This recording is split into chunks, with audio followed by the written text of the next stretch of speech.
This is the Bookshelf Challenge, where I challenge myself to read all the books on my bookshelf. I just got done reading another book. This was Maniac Magee, a kid's book from the 1990s about a boy named Jeffrey Magee who runs away from his aunt and uncle to a completely different town, and he makes a name for himself, Maniac, because he does a lot of crazy stuff. He's at the railroad tracks, and he's running on the rails. He's playing a game of baseball, and he hits a frog because someone threw a frog at him, and he not only hits it, he gets a home run off of it. And then there's this pizza place that has this contest that if you can untie this untiable knot, you get a year's worth of pizza, which he does.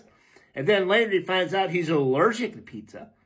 So people start calling him Maniac because of all the crazy stuff he does. And he kind of bounces around between different houses. Also, there's some social commentary because in this town, you have the West End and the East End. In the West End, it's mostly white people, or entirely white people, and the East End is completely black people. He's a white boy who goes over to the East End to live for a while. So he, suffers some prejudice and whatnot.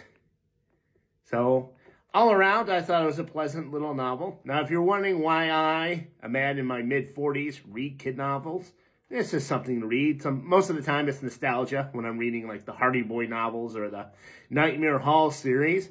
So I just picked this one up, and I kind of say I think I was a little too old for this one because I just kept thinking of things. Like I said, this kid, he's homeless, and like people will take him in because, he's a homeless kid who can't feed himself or whatnot, and then he'll end up leaving that house for different reasons. And I'm just kind of wondering, how is it CPS never gets involved? How come no one ever says, hey, we've got this homeless kid, he doesn't have any parents, government, why don't you take care of it?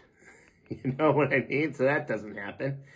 And what was the other? Oh, him being allergic to pizza. I'm like, how does that work? I mean, wouldn't he just be allergic to one part of the pizza, like the tomatoes or the onions or the black olives? Which I've never heard of, someone being allergic to any of those, but I imagine maybe. Maybe it's a gluten allergy. But it's never explained how he could be allergic to pizza. I mean, like I say, me being the adult, I'm thinking, well, it's not pizza, it's just one element of pizza. And he needs to figure that out, because like, let's just say that he's allergic to pizza. To tomatoes, right? Because, tomato sauce in the pizza. Well, then he can't have spaghetti sauce either. He can't have a BLT. He needs to figure it out. Like I said, I think I was just too old for this. But all around, I found it to be just a quaint little kid's book. All right, that's done. Let's get the next book. And we're going with 29, 26, 27, 28, 29.